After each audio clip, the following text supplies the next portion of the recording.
Muito bom dia a todos os aqui presentes e ao público que nos assiste pela via informática.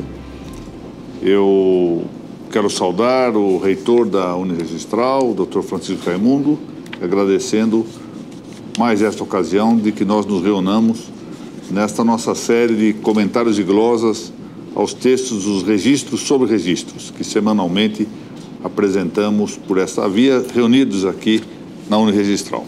Hoje vamos examinar o texto número 26, que corresponde ao princípio da publicidade em sua 10ª parte. Como de hábito, aqueles que compartilharem, mas compartilharem para o público, ou seja, não basta compartilhar para os amigos, compartilhar para si próprio ou para algumas pessoas. É preciso que compartilhem a aula para o público. Estarão alistados para o sorteio desta excelente obra de Weaver. As ideias têm consequências. Uma obra contemporânea, um pensador contemporâneo, um livro muito interessante. Também para aqueles que compartilharem a aula durante a sua realização, por igual, compartilharem, dirigindo-a a todo o público, e não só aos amigos e a si próprio, com a condição adicional de que estejam inscritos na Uniregistral. A Uniregistral tem lá um local para que aqueles que queiram inscrever-se no curso gratuitamente, assim o façam. E essa inscrição permite não só o acesso às aulas que já foram realizadas aqui, a todos os vídeos, mas igualmente permite participar deste segundo sorteio, desde que compartilhe publicamente. O segundo sorteio vai ser relativo a esta obra do grande pensador romeno Andrei Plechy, da alegria no leste europeu e na Europa ocidental. Eu já disse outro dia que esse livro foi sorteado, um exemplar dele, foi das melhores coisas que eu li, do ponto de vista literário, do ponto de vista das ideias nos últimos tempos. É um livro que eu já li 2 ou 3 vezes, porque é realmente notável, escreve muito bem, é um pensador de grande valor contemporâneo. Quero saudar a presença do Dr. Ricardo Felício Scaff, eminente juiz da primeira vara civil de Guarulhos, e foi assessor do Dr. Renato Nalini. Atualmente me assessora no programa dos 150 anos, a agenda dos 150 anos do Tribunal de Justiça de São Paulo. E quero também noticiar 2 coisas. A primeira, que me parece de grande relevo prático e, ao mesmo tempo, cultural, é a reaparição do programa Pinga Fogo. Esse programa era realizado realmente, ou seja, com presença física, há muitas décadas, em vários congressos, com a presença especialmente do Dr. Gilberto Faria da Silva, nosso saudoso amigo. O Dr. Ulisses lembra-se bem, com uma grande capacidade expositiva e de responder às perguntas. Como o nome está dizendo, Pinga Fogo é uma espécie de bate-pronto. Ou, se quisermos ser um pouco mais elevados na linguagem, estamos aí diante da renovação das questões Code Libetalis da Universidade Medieval. Era assim que se procedia. Alguém assume a condição de mestre, ou coisa que o valha, e responde as perguntas que são feitas. E a Uniregistral está exatamente renovando, num primeiro momento, só por via eletrônica, mas de futuro há projeto do nosso reitor, o Dr. Francisco Raimundo, de fazê-lo também com a presença viva, real, física de pessoas em um auditório. Mas isso, por enquanto, é um projeto para frente. Será toda sexta-feira, a cada 15 dias, começa nesta próxima sexta-feira, às 10h30 da manhã, pelo Facebook da Registradores BR, com acesso livre a todos. Podem formular-se perguntas pelo Facebook, ali nos comentários, mas também antecipadamente é possível formular perguntas. Nós pedimos apenas que sejam perguntas curtas, para que o mais sintetizadas possível e claras, né, para possibilitar respostas adequadas. Eu vou passar aqui o e-mail, pinga.fogo, então, pinga.fogo,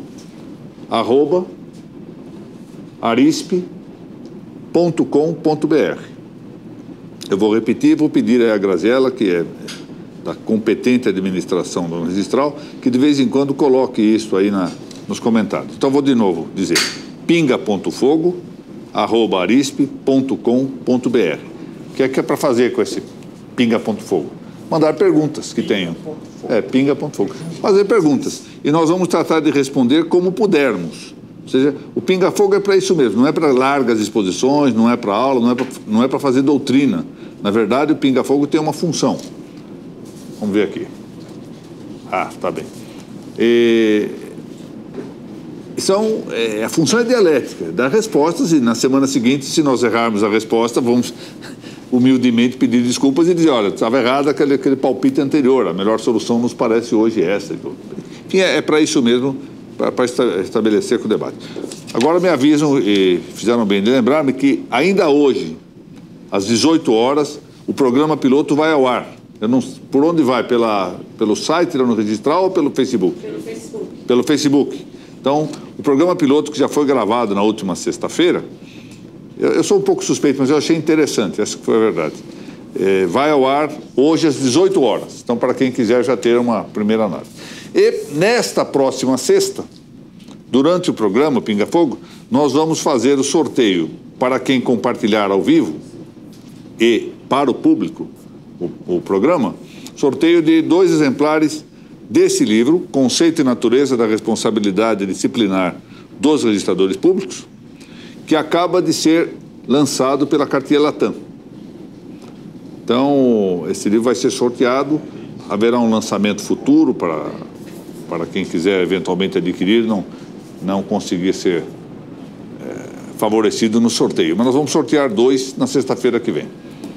Bom, vamos para a aula, que é para isso que nós nos reunimos, não é? Eu queria dar uma explicação prévia. Hoje nós vamos tratar de um tema...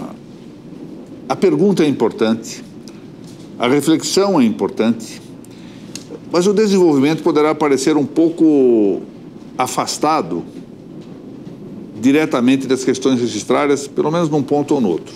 Qual é a pergunta que nós vamos fazer no fundo aqui? Devemos usar fórmulas ou não devemos usar fórmulas?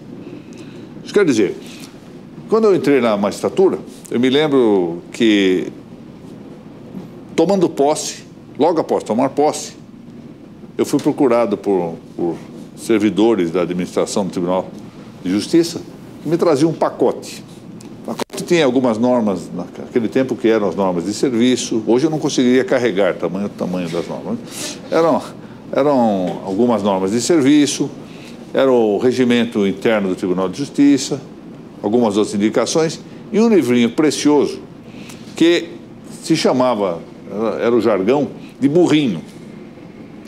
Era um livrinho precioso que foi elaborado por um grande magistrado que chegou a ser ministro de Corte Superior no Brasil e que permitia aos juízes que estavam começando, com certa segurança, copiar determinadas fórmulas. Era o despacho inicial numa ação de busca e apreensão da alienação fiduciária, um despacho inicial no caso de alimentos, outro no caso de interdição, de suprimento de consentimento, e aí por diante. Tinha tudo ali. Um índice e várias fórmulas, até pequenas sentenças. Como dar sentença se não houvesse purgação da mora, numa ação de despejo, falta de pagamento, etc. Fórmulas. E a pergunta que muitas vezes nós nos fazemos é se nós devemos ou não utilizar essas fórmulas. E no registro também é assim. O doutor Ademar Fioranelli, conhecido registrador aqui de São Paulo, tem uma série de matrículas com vários atos de registro de averbação, quase todos que ele pôde lembrar na hora e estudar na hora, são 40 e tantas fichas, que essas fichas me serviram muitas vezes quando nos primeiros tempos eu lecionava introdução ao direito registral imobiliário e tinha que falar um pouquinho da prática, do dia a dia, e aí eu mostrava, olha, existe essa fórmula. São fórmulas que mais ou menos apresentam a vantagem de dar segurança.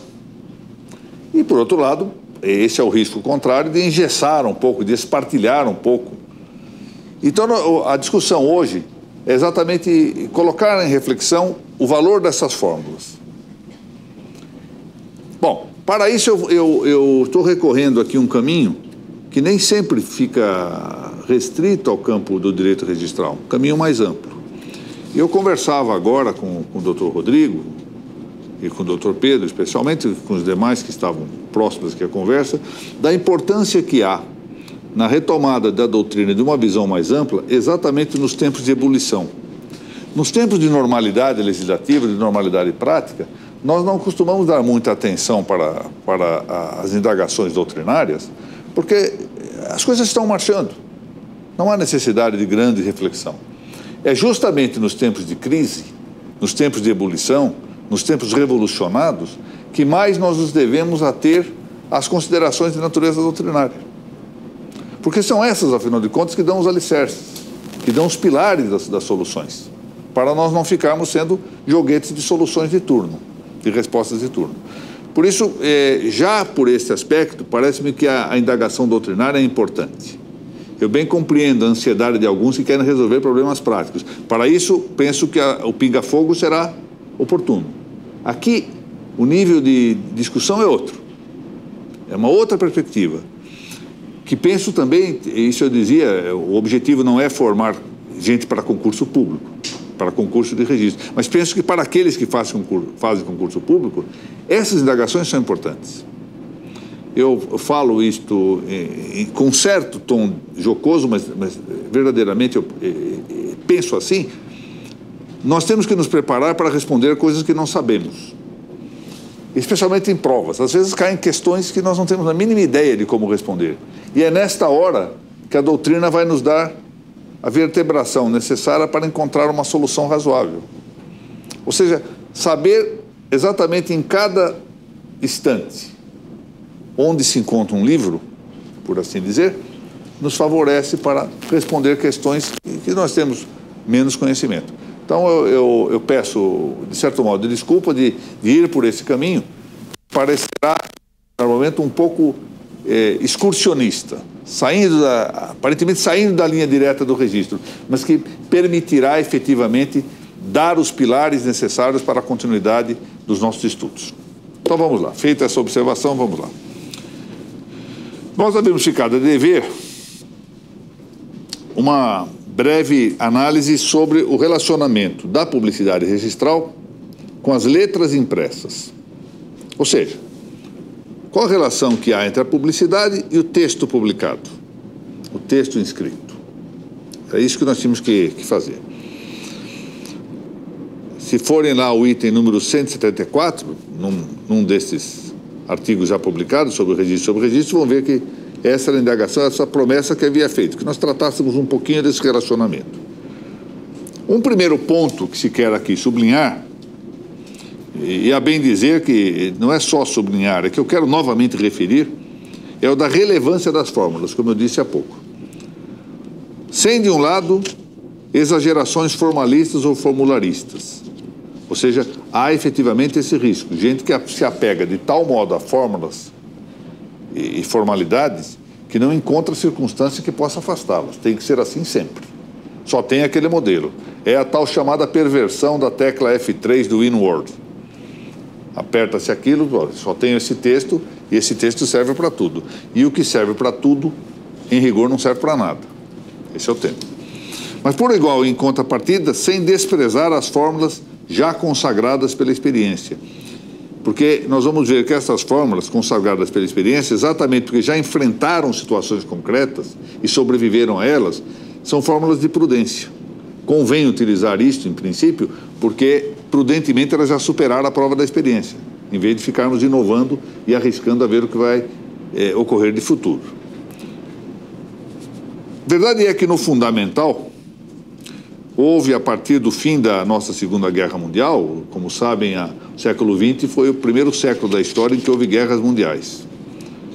Não é propriamente um motivo de vaidade ou orgulho para aqueles que nasceram no século XX, incluindo as moças. Não tente livrar-se, por favor, desta acusação. No fundamental, houve, a partir do final da Segunda Guerra, um ruidoso reconhecimento, quando menos no plano teórico ou especulativo, do fracasso de uma tríade que andou frequentando a teoria do direito. Qual era essa tríade? Normativismo, dogmatismo e conceitualismo, de que parecem terem sido companheiras de viagem as fórmulas estereotípicas, alheias a elas, não raro da singularidade do real. De fato, se o direito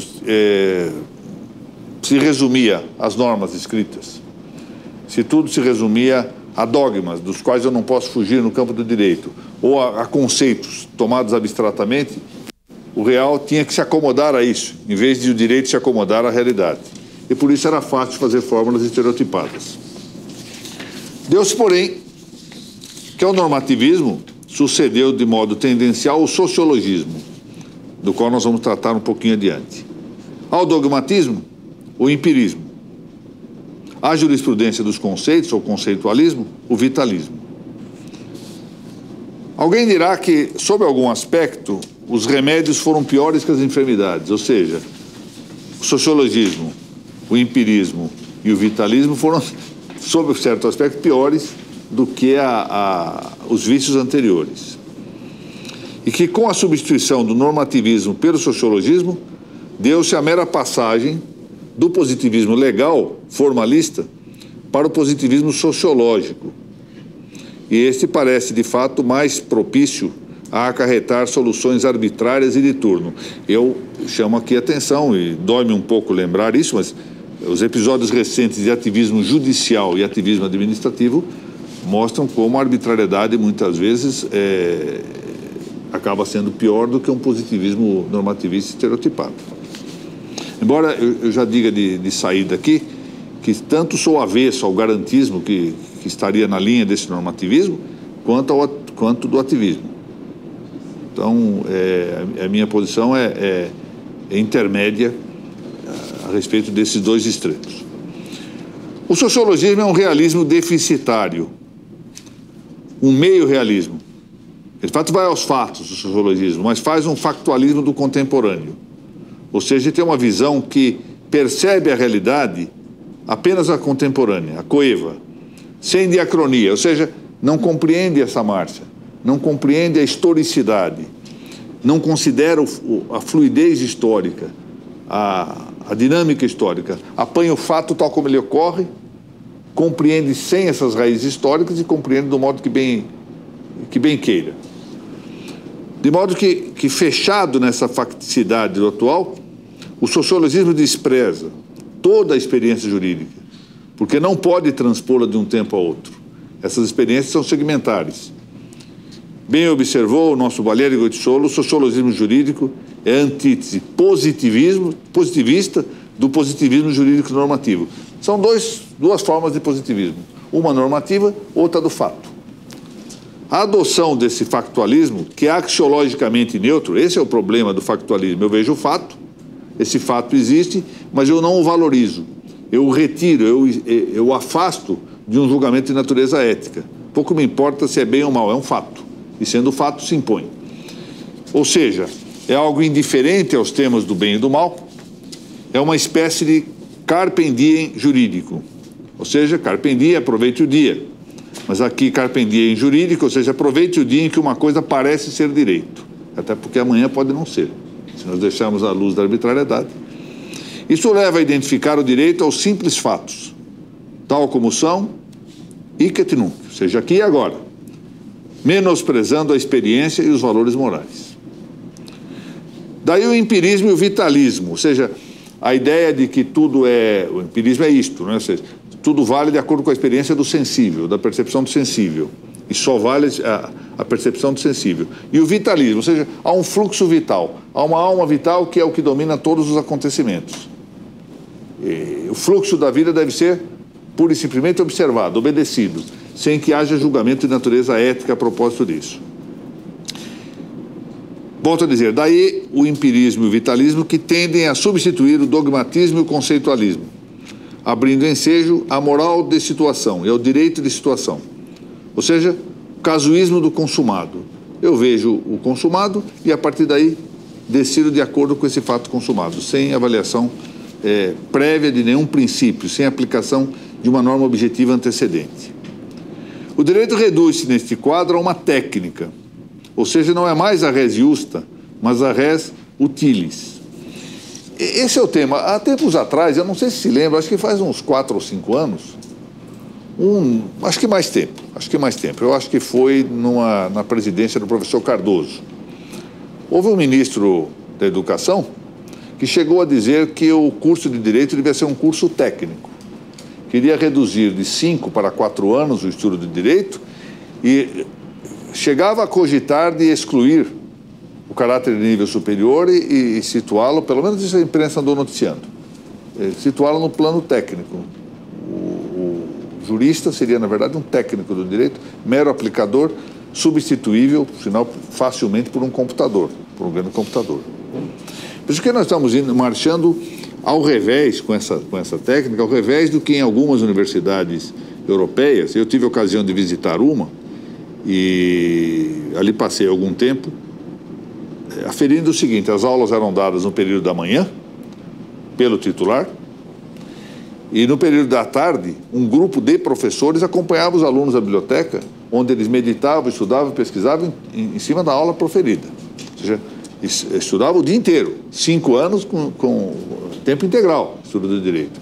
Aqui nós estamos fazendo o caminho inverso, reduzindo cada vez mais o tempo de aula, a atenção para o direito, porque há uma tendência de passar, pois, de tirar o direito da ordem da ação e da ordem moral para colocá-lo no campo técnico. De maneira que o direito já não será própria e comodamente o objeto da virtude da justiça, aquela velha definição que dizia que a justiça consistia em dar a cada um o que é seu, e esse suum quique tribuere, era sempre se entendeu o direito. Aí deixa de ser objeto da justiça para ser objeto da economia. Direito como um instrumento da economia, para realizar resultados econômicos. Eu falei há pouco, numa dessas reformas da Previdência, foram pegar lá atrás, o discurso do então presidente da República era no sentido de que teria que alterar as normas previdenciárias para resolver o problema do caixa do Estado. Ou seja, o direito não se põe em discussão se é justo, se não é justo, mas apenas se tem uma solução de natureza técnica, material, econômica. E isso, na verdade, é reduzir o direito como eu digo aqui, tirá-lo do campo da axio, colocá-lo no campo do factio, ou seja, da poiesis, da mera técnica. E não será já o campo de atuação do prudente. Já não se poderá falar em iuris prudente, mas se iuris técnico. Alguém que tecnicamente, como se fosse um matemático, decidisse de direito. Nada mais longe, diga-se de passagem, da nossa atividade. Todo mundo que tem atividade de direito sabe que a questão não pode ser meramente técnica. Eu me lembro que ontem, só para contar aqui um episódio, um dos meus juízes assessores, aliás, surgiu um debate entre 2 juízes assessores sobre a compreensão de uma norma do regimento interno do Tribunal de Justiça. E um deles, com justas razões compreensíveis, dizia: o significado da norma é este. Só que a aplicação desta norma, numa leitura técnica, numa leitura rígida, levaria a uma injustiça interna, um desequilíbrio interno na distribuição de processos tamanho que a solução jurídica não podia ser aquela. Era preciso um juízo de equidade que pudesse temperar e dizer: olha, realmente isso aqui se aplica na maior parte das vezes, mas numa situação excepcional como essa, nós não podemos aplicar essa norma. Não é possível que o legislador no tribunal tivesse pensado a norma para causar o caos. Quando a solução é absurda, nós temos que encontrar uma resposta jurídica, não uma resposta técnica. Não uma resposta que cumpra espartilhadamente o que está escrito nas letrinhas. E isso é função do prudente, não do técnico. O técnico aperta botão. Eu não quero ofender aqui a nossa técnica, que é muito competente. Vamos deixar o programa fluindo normalmente. Mas a função do técnico é apertar botão, é tornar possível, por exemplo, a nossa transmissão, merece aplauso, mas não é a função do jurisprudente, que tem que buscar o justo e não o útil.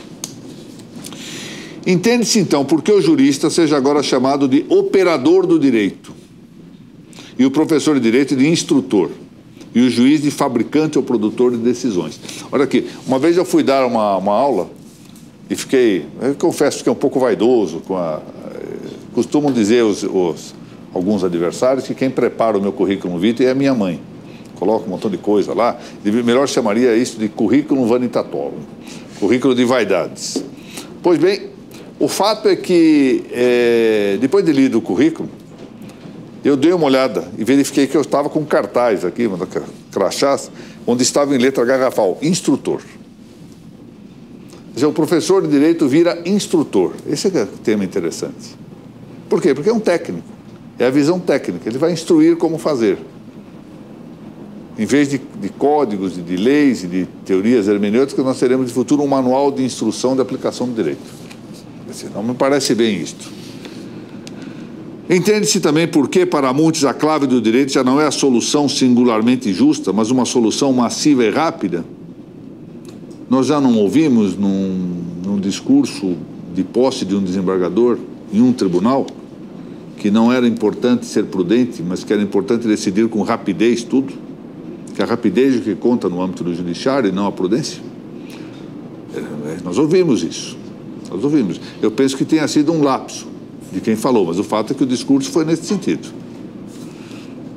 A crítica desfechada contra o formularismo, que de fato foi um mecanismo de estereótipos impulsionado pelo normativismo, não autoriza, contudo, duas coisas. Primeiro, um juízo negativo absoluto, ou ainda inclinadamente negativo, quanto à adoção de fórmulas. Olha, criticar o formularismo não significa criticar a adoção de fórmulas. Nem, muito menos, o recolhimento das fatualidades ou facticidades de turno, assim as produzidas pelo desconstrucionismo cultural, que tem a técnica de ressemantização. Estamos ressemantizando tudo. Agora sabemos que um rio pode ser pessoa jurídica, conforme vimos na Nova Zelândia. Então, são ressemantizações, ideológicas, naturalmente. Vamos ao primeiro desses pontos, e o segundo nós vamos ver no próximo artigo desta série. Fórmulas sempre visitaram a cultura humana. Eu estou tomando alguns aspectos aqui para mostrar como isso é comum na cultura em geral, não é só no campo do direito. Comecemos pelas religiões, por exemplo, em que são muito costumeiros os ritos, as ações simbólicas reiteradas, com suas fórmulas linguísticas e gestuais. Só para referir ilustrativamente ao cristianismo, para apanhar uma religião, sabe-se que já no século II, ante a conveniência de fixar as anáforas eucarísticas, as anáforas são aquelas orações, as várias orações eucarísticas, que vão desde o prefácio até as orações antes da comunhão na missa. Elas compõem de 7 partes, nós não vamos passar aqui em revista isso, compõem-se de 7 partes, e elas têm fórmulas. Alguma delas quase todo mundo sabe de cor, porque uma delas é o Padre Nosso. O Pater Noster é uma das fórmulas que se integra à anáfora. Pois muito bem. Editaram-se então, já no século II, os Libelli Missarum, com numerosos formulários canônicos. E mal iniciada a Alta Idade Média, já nos séculos V e VI, vimos numerosas coleções de fórmulas para sacerdotes, para os cantores da igreja, o Cantatorum, para os diáconos, as fórmulas evangeliárias, e para os leitores, fazer as leituras durante as missas, fórmulas lecionárias, ao lado de coleções formulares de antífonas e responsoriais próprias para as aclamações litúrgicas e fórmulas funerárias. Aliás, quem quiser ter um acesso grande a essas fórmulas funerárias, eu estou mencionando aqui alguns autores que mostram em várias religiões como havia fórmulas para os funerais. Tal é o relevo das fórmulas no cristianismo que ali se consagrou um célebre aforismo, lex orandi, lex credendi, ou seja, a lei da oração é a lei da crença. Conforme nós mudamos as atitudes humanas, incluídas as verbais, nós afligimos a ordem referente ao crer, ao esperar e ao amor. E, aliás, menciono aqui que até no nível profano, quem leu essa maravilhosa obra de Saint-Exupéry, o acento está errado aí, está vendo? Está ao contrário, precisaria mudar isso, por favor. O Pequeno Príncipe deve lembrar-se dessa passagem em que ele diz que para o amor ele faut des rites, ou seja, para o amor ou para a cativação é preciso ritos, há ritos para isso.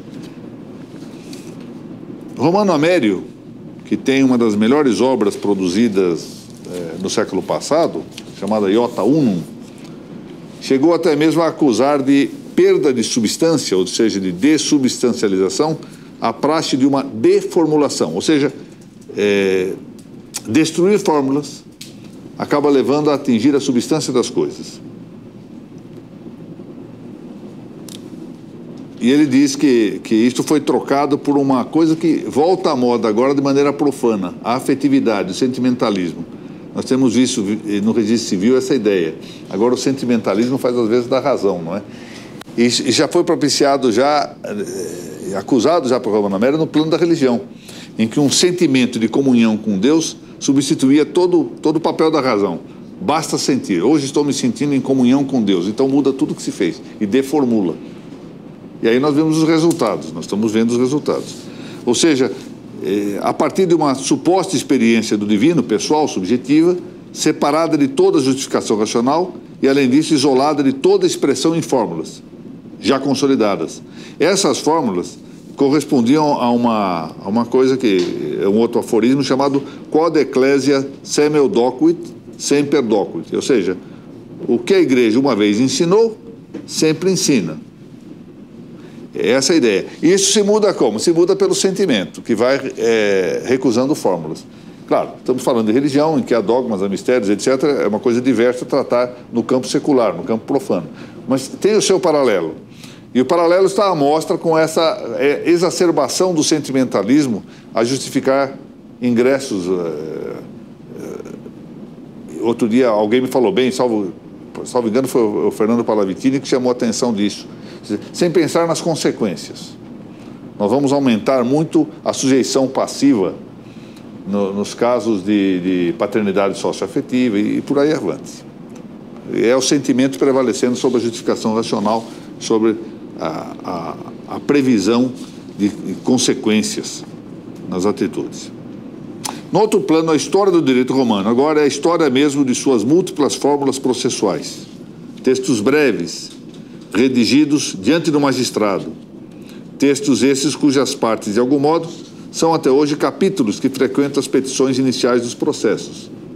De fato, se nós formos ver os processos hoje no Brasil, eles seguem com essa linha. Intentio, demonstratio, condemnatio, etc.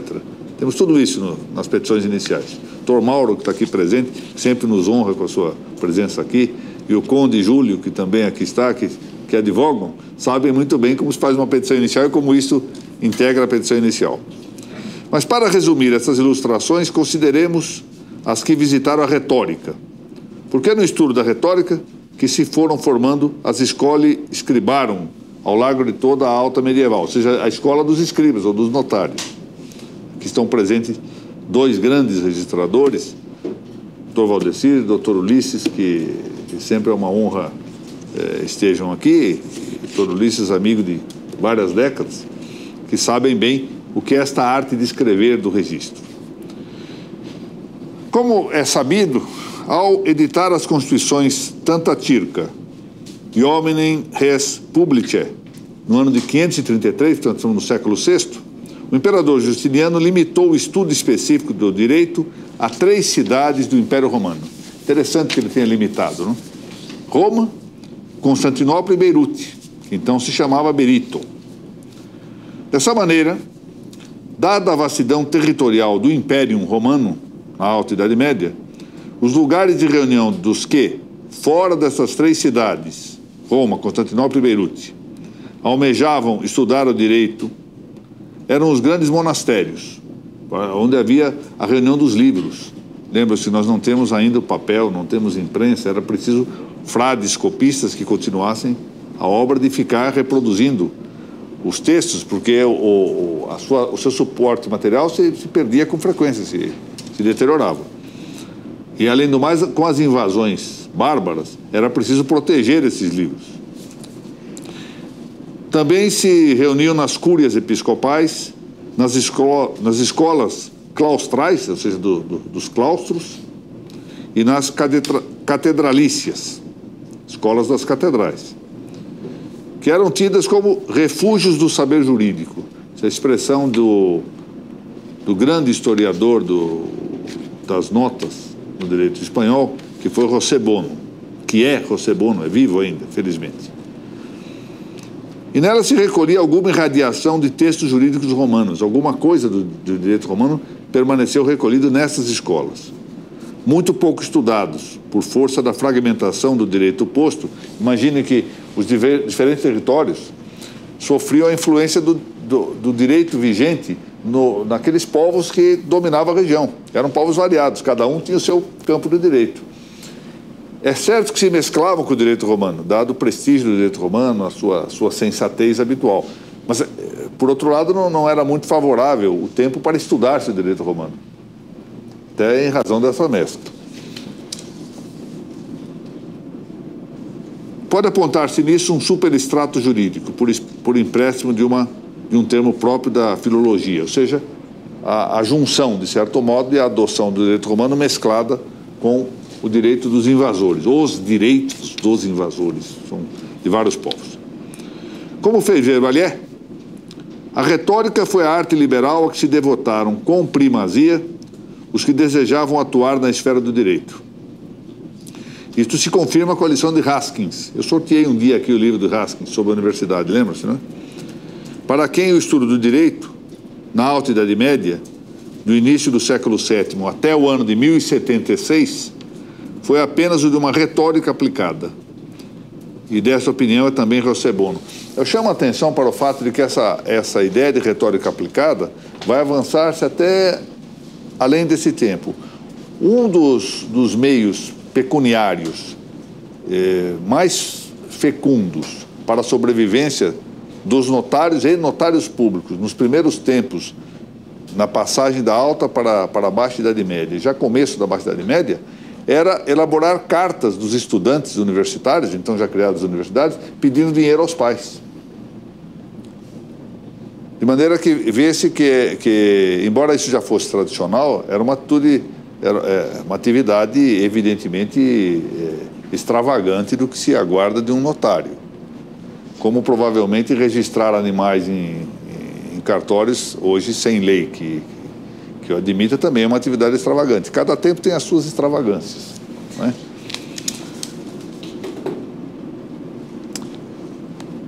O reencontro dos velhos textos do direito romano e seu estudo especializado, que é o que se chamou de renascimento do direito, haveria de esperar por Peppo, Irnérios e Graciano, na Universidade de Bolonha, que foi a segunda das universidades instituídas no mundo, isto em fins do século XII. A primeira foi a de Salerno, mas nela só se estudava medicina. É interessante o conceito de universidade. Atenção, não nos estranhemos que haja uma universidade com uma só disciplina, com um só curso. Hoje em dia nós temos a ideia da universidade como um conjunto de faculdades, ou um conjunto de cursos. A ideia originária da universidade é uma reunião de alunos a que se soma depois uma reunião de professores. Isso é uma universidade. Pouco importa o número de disciplinas que ali se estuda. A Universidade de Salerno tinha uma só disciplina, medicina, e é a universidade. Pois bem, a retórica, a arte em que se abrigaram os scribe da Alta Idade Média, sempre foi um lugar atrativo de fórmulas ditadas pela boa praxe da persuasão, do savoir-faire. Se a propósito excursionarmos, por exemplo, ao Velho Testamento, encontraremos ali frequentes fórmulas retóricas de modéstia. Hoje tivemos um caso aqui, né, Dr. Pedro? Há pouco tivemos um dos nossos mais conspícuos frequentadores tendo um verdadeiro ataque de modéstia aqui. Mas muito bem. É assim que no primeiro livro dos Reis, Davi, comparando-se a Saul, diz de si próprio ser cachorro morto e por duas vezes uma pulga. Salomão, num dos capítulos do livro da Sabedoria, afirma-se, aspas, homem fraco e de curta idade, pouco idôneo para entender o juízo e as leis. A fórmula da pulga reaparece em São Jerônimo. Ego pulex et Christianorum minimus. Sou uma pulga e mínimo, pequeno, entre os cristãos. Fórmulas de modéstia são comuns, não menos, nos tratos profanos das cortes. Maiestas tua, falava Horácio em relação a Augusto, e outros dirão tua pietas, mea parvitas, mea exiguitas, mea posilitas, tenue ingenuo, lingua minor, tudo fórmulas de modéstia, para falar modestamente.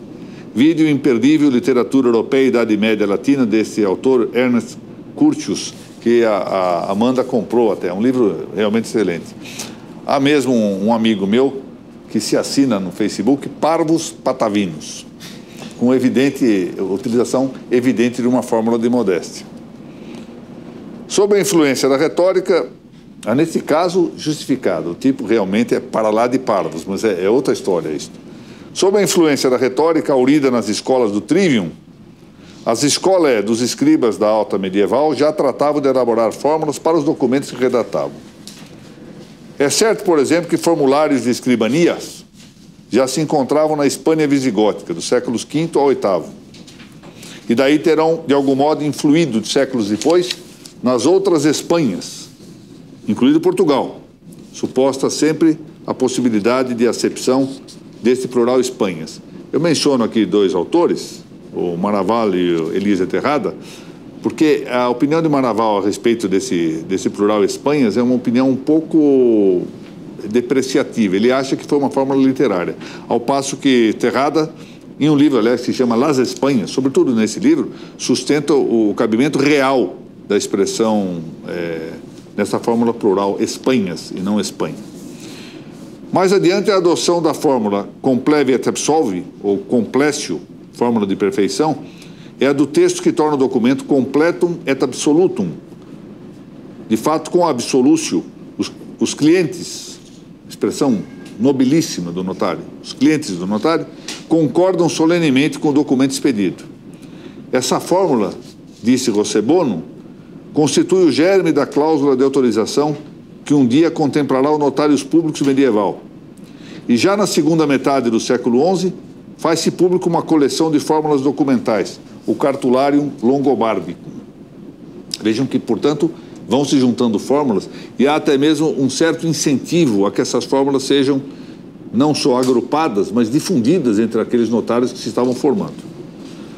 Na praxe medieval da escrituração, Tala descreveu Nunes Lagos, deu-se que os notários públicos escrevessem breves notas, notícia, dictum ou imbreviatura, num caderno de folhas de pergaminho de tecido. Notem bem isto.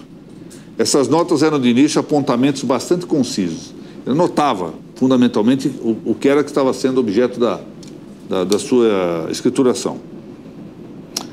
E era um memorandum, memoriam facere. E adiante estenderam-se mais e após sua leitura oral e a coleta do consentimento dos outorgantes, note que já havia leitura para os outorgantes. Aí se coletava o seu consentimento, que era absolúcio. Eles e as testemunhas firmavam, eles outorgantes, as testemunhas firmavam o documento. Signácio, subscriptio ou roboratio, era assim que se chamava. E o notário, então, depois de tudo isso feito, completava. Complécio. Ora, nem sempre se extraía cópia. Agora nós vamos ver o motivo pelo qual não se extraía a cópia. Porque a cópia era muito dispendiosa, uma vez que tinha de ser extraída em pergaminho de couro e não já em pergaminho de tecido. Além disso, porque a matriz documental era sempre abreviada para atender a economia de espaço. Mas a cópia, esse é o tema, devia incluir as fórmulas prescritas, de tal modo que toda a cópia consistia no dictum original, ou seja, naquilo que constava do pergaminho de tecido, mais as fórmulas. Isso tornava um gasto muito grande, porque o pergaminho de couro era muito caro. Tal se vê a adoção de fórmulas, por mais alguma vez tenha sido uma simplificação excessiva, pareceu responder, ao largo da história, a uma necessidade de acomodar-se a experiências bem-sucedidas. Ora, por que os notários, por que os escribas, antes dos notários, por que os notários públicos adiante adotaram fórmulas? Porque eles viram, ao longo do tempo, algumas coisas que não deram certo e outras bem-sucedidas. Bom, então vamos no caminho das bem-sucedidas. Escrevendo desse modo, eu tenho sucesso. Escrevendo de outro modo, não. E, portanto, eles recolhiam aquele passado, formavam e iam se adaptando aos fatos, aos poucos iam mudando uma coisa ou outra para se acomodar à realidade, às circunstâncias, mas sem desprezar essa experiência do passado. Sem adotar esse critério que sempre pareceu inseguro, muito arriscado, de ficar inovando. Não, agora eu assumo o cartório e eu vou fazer minhas próprias fórmulas daqui para frente, com resultados frequentemente imprudentes, indiscretos. Então, as mudanças têm que ser muito bem pensadas, devem ser na linha do acidental, com segurança, especialmente quando o que se busca é segurança. O progresso dos saberes, assim o ensinou Aristóteles, a quem sempre nós nos referimos, e eu aqui aproveito para saudar e agradecer a visita da doutora Maria Michalopoulos hoje aqui à nossa reunião. Deriva em rumo ascendente de seu plano mais rudimentar, que é o da técnica, o tipo de saber mais próximo da experiência é a técnica, né? Ao plano da sabedoria, que também tem por fonte a experiência. Notem que não é só a técnica, embora a técnica seja mais próximo do concreto e, portanto, mais próximo da experiência, que frui da experiência. Também a sabedoria deriva da experiência. E quando nós pensamos, por exemplo, aqui acho que nós temos a figura prototípica da experiência nesta sala, e não falo pela idade. Eu falo exatamente por uma longa vida de trabalho do registrador, que é o Dr. Ulisses da Silva. Todos nós o reconhecemos como um sábio. Por que nós dizemos que ele é um sábio? Porque foi um homem que viveu tudo isso. Um homem que teve experiência do registro. Que quando fala do que ele próprio viveu.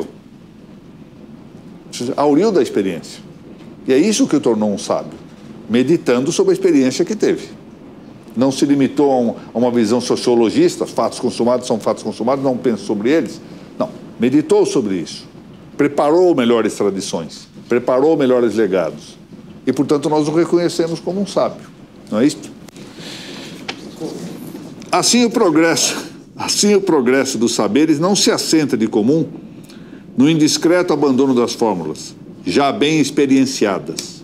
Melhor falar em experienciadas e no verbo experienciar para as atividades humanas do que experimentar. Experimentar tem um sentido quase que mecânico, de sensibilidade. Eu experimento um doce, experimento uma bebida. A experiência diz respeito, em geral, mais à ação, sobretudo do ponto de vista moral. Por isso pode falar em experienciar, de maneira mais adequada do que experimentar. Ou seja, o progresso dos saberes não se assenta no desprezo imprudente para fazer eco de novidades arriscadas. Só com fortes motivos é que parece autorizar-se o menosprezo também de fórmulas consagradas na experiência dos registros públicos. A retórica, isto disse a irmã Miriam Joseph, aquela autora do livro Trivium, que foi sorteado na semana passada, a retórica é uma adaptação da linguagem às circunstâncias. E se a ars retórica é o mesmo, enfim, que ratione dicendi, ou seja, ratione dicendi significa o que se diz com razoabilidade, só uma diversidade de circunstâncias reais e não imaginárias justifica a mudança das fórmulas literárias dos registros.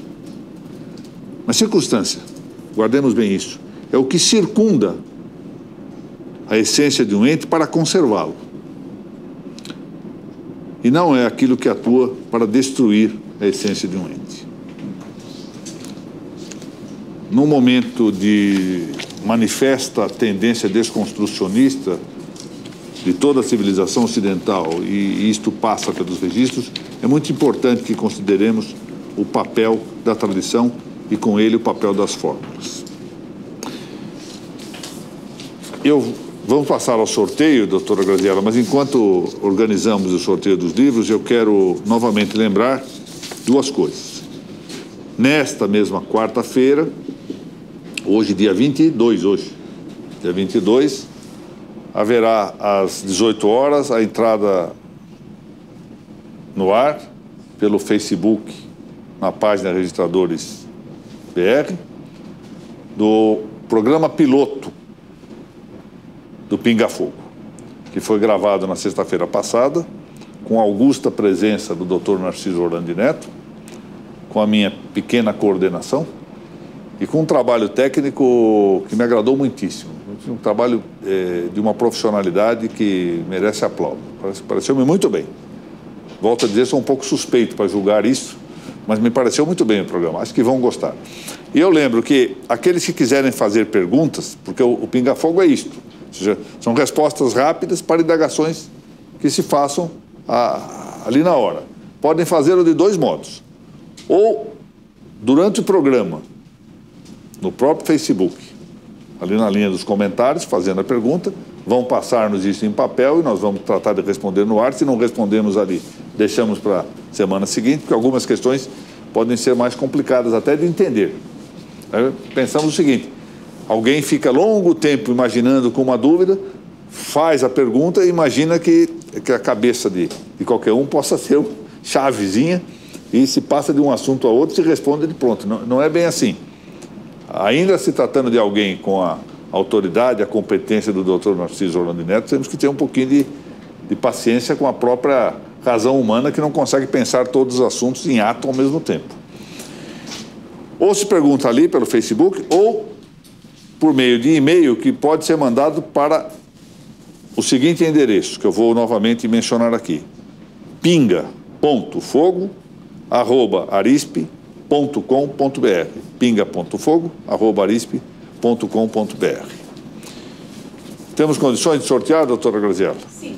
Então vamos lá. O primeiro livro é este, do Richard Weaver, As Ideias Têm Consequências. Peraí. Para aqueles que compartilharam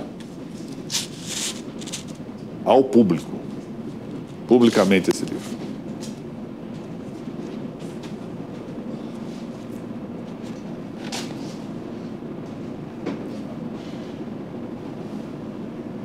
Fala mais alguma coisa aí. Falar mais alguma coisa. Eu vou ler aqui o que está escrito, é muito interessante isso aqui. Estava tentando evitar por pura vaidade, mas vou ter que pôr os óculos. Em um livro que se tornou um clássico, Richard Weaver diagnostica impiedosamente as doenças de nossa época, oferecendo uma solução realista. Ele afirma que o mundo é inteligível e que o homem é livre. As catástrofes de nossa época não são produto da necessidade, mas de decisões pouco sábias. Uma cura, ele sugere, é possível. Ela encontra-se no uso correto da razão, na renovada aceitação de uma realidade absoluta e no reconhecimento de que as ideias, como as ações, têm consequências. Este é um livro que está em segunda edição e trata em 9 capítulos de vários assuntos interessantes. O 9º capítulo, o 8º, fala do poder da palavra, que nos interessa em parte para a aula de hoje. E o 9º trata de piedade e justiça. É um livro muito interessante, de leitura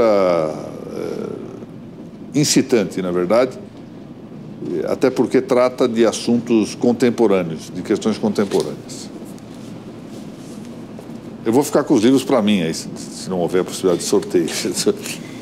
Bom, ao mesmo tempo eu falo, aproveitar para dizer que na sexta-feira que vem vamos sortear 2 exemplares desse nosso Conceito e Natureza da Responsabilidade Disciplinar dos Registradores Públicos, que acaba de ser lançado pela Cartier Latam, com o patrocínio de algumas entidades. Prefácio do Dr. Zé Manuel da Rudalvim, que é meu amigo e foi meu professor na Universidade Católica de São Paulo, entidade que existia já na década de 70. E o livro tem uma importância, a meu ver, atual, que é a de enfrentar a questão da responsabilidade penal disciplinar objetiva, se ela é objetiva ou subjetiva. Esse é um ponto atualíssimo. Ele trata de outras coisas, claro, mas repousa, sobretudo, no tema da culpabilidade, mostrando que toda a responsabilidade disciplinar deve ser subjetiva, no meu modo de ver, como uma dimensão de personalidade, sob pena de nós negarmos, no fundo, a base antropológica que deve haver nas punições e no julgamento das condutas. Estamos em condições? Sim. Então vamos lá. Foram 32 compartilhamentos gerais. Sei. Tá? Vamos lá, 32 compartilhamentos a cada mês, cada dia. O pessoal não está gostando dos livros, aparentemente. Ou das aulas. Olha só quem ganhou. Quem? Aqui, hein? E reclamou hoje. A Laura? Ganha. Rodrigo Pacheco. Rodrigo, parabéns. Vê que a fórmula de modéstia deu resultado, hein? Muito bem, doutor Rodrigo. Já lhe passo em mãos. E o segundo é esse livro do André Plechy. Segundo foram 13. Né? Pouca gente está caindo no número. Também, né? Número 2. Peraí. Carolina Graziela Souza Mendes Roberto. Já ganhou, lá de Bacabal. De Bacabal. Registradora de Bacabal. Exatamente, vai ganhar mais um. Muito bem. Então, está esse livro sorteado e na sexta-feira vamos ao sorteio de mais 2 com o programa Pinga Fogo. Eu agradeço novamente a presença de todos, agradeço àqueles que nos assistiram pela rede informática, agradeço ao Dr. Francisco Raimundo e espero que nos reunamos novamente na semana que vem. Muito obrigado a todos.